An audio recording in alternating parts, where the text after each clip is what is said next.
Assalamualaikum warahmatullahi wabarakatuh. Saya Muhammad Faransyah dengan NIM 1811-5016-08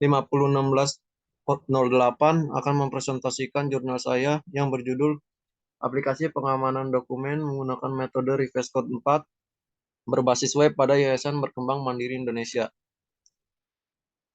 Tema pendahuluan.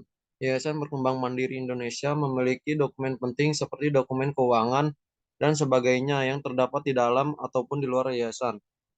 Menurut dari pihak Yayasan Berkembang Mandiri Indonesia, beberapa kali terjadi dokumen hilang atau mudah terakses oleh beberapa pihak yang tidak diinginkan, yang menyebabkan kerahasiaan dokumen tersebut diketahui.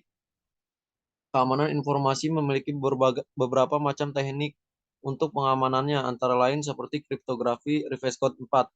Algoritma RC4 adalah sebuah algoritma pada kriptografi modern yang termasuk dalam algoritma simetris. Algoritma simetris merupakan algoritma dalam kriptografi yang menggunakan kunci yang sama sebagai syarat untuk proses enkripsi dan proses dekripsinya.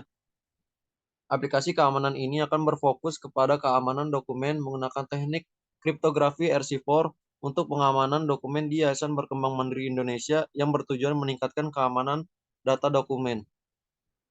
Dua metode penelitian. Kriptografi, ilmu yang menggunakan persamaan yang bersifat matematis untuk pengerjaan proses enkripsi dan dekripsi data. Metode tersebut dipakai untuk mengubah data menjadi kode simbol tertentu.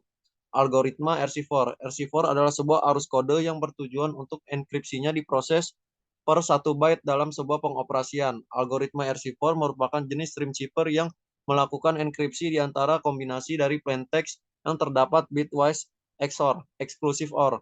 RC4 menjalankan dari panjang kunci dari 1 hingga 256 bit berfungsi untuk melakukan inisialisasi tabel yang memiliki panjang 256 bit. Tabel tersebut berguna untuk generasi selanjutnya dari pseudo-random untuk proses XOR dengan menggunakan plain text untuk menciptakan ciphertext. Tujuan kriptografi yang pertama ada kerahasiaan, membatasi hak atas data informasi tersebut. Kedua, integritas data, yaitu kemampuan penerimaan suatu informasi untuk memvalidasi pesan tersebut, memastikan jika informasi tersebut tidak dimanipulasi dalam pengiriman. Penyangkalan, kondisi seorang pengirim data informasi tidak dapat mengelak atau menyangkal bahwa dia telah mengirim suatu informasi.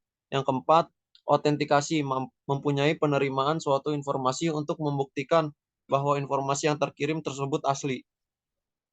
Tiga, hasil dan pembahasan, penerapan sistem, analisa penerapan algoritma, yaitu menerapkan metode kriptografi reverse code. Pada tahapan ini dilakukan menentukan kunci key yang digunakan untuk proses enkripsi dan dekripsi file dokumen.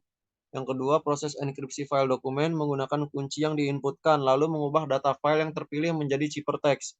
Tiga, proses dekripsi menggunakan kunci yang sama dengan kunci enkripsi sebelumnya. Untuk proses mengubah data file ciphertext menjadi data file yang dapat dibaca kembali atau plain text. Pengujian dan analisa. Pengujian ini dilakukan untuk menguji aplikasi apakah berhasil melakukan proses enkripsi-dekripsi menggunakan metode reverse code 4. Terdapat tabel pada bagian ini. Flowchart. Flowchart digunakan untuk menggambarkan alur dari sebuah program yang dibuat. Setiap alur tersebut dijelaskan ke dalam model diagram yang dihubungkan dengan menggunakan garis. Terdapat dua gambar flowchart.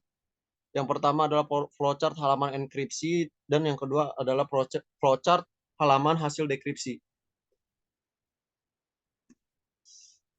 Dalam flowchart tersebut menggambarkan jalannya proses dari halaman enkripsi dan halaman hasil enkripsi, mulai dari menambahkan dokumen, kemudian dilakukan proses enkripsi dengan metode reverse code 4, sehingga dokumen yang telah dienkripsi dapat diunduh oleh pengguna. 4. Kesimpulan. Setelah melewati tahap-tahap perancangan dan pengujian aplikasi enkripsi dan dekripsi, dokumen dengan menggunakan algoritma RC4 terdapat beberapa kesimpulan yang didapat. Yang pertama, algoritma RC4 dapat berfungsi untuk melakukan enkripsi dan dekripsi data dokumen dengan memakai kunci yang sama atau sesuai. Yang kedua, pengamanan data dokumen menggunakan algoritma RC4 dapat berfungsi untuk mengamankan sesuatu yang bersifat rahasia dari data dokumen tersebut. Yang ketiga, hasil dari enkripsi data lebih panjang daripada data aslinya. Berdasarkan kesimpulan yang ditarik dari hasil studi yang telah dilakukan, penulis menawarkan beberapa saran sebagai literatur tambahan untuk dipertimbangkan dalam pengembangan sistem yang lebih relevan. Yaitu yang pertama, dikembangkan menggunakan algoritma yang lebih baik dari sebelumnya, sehingga kualitas dalam proses enkripsi dan dekripsi data dokumen menjadi lebih aman, lebih cepat, dan lebih efisien. Diharapkan dapat dibuat menjadi lebih baik lagi, sehingga dapat melakukan enkripsi pada semua jenis dokumen. Sekian presentasi dari saya dan terima kasih.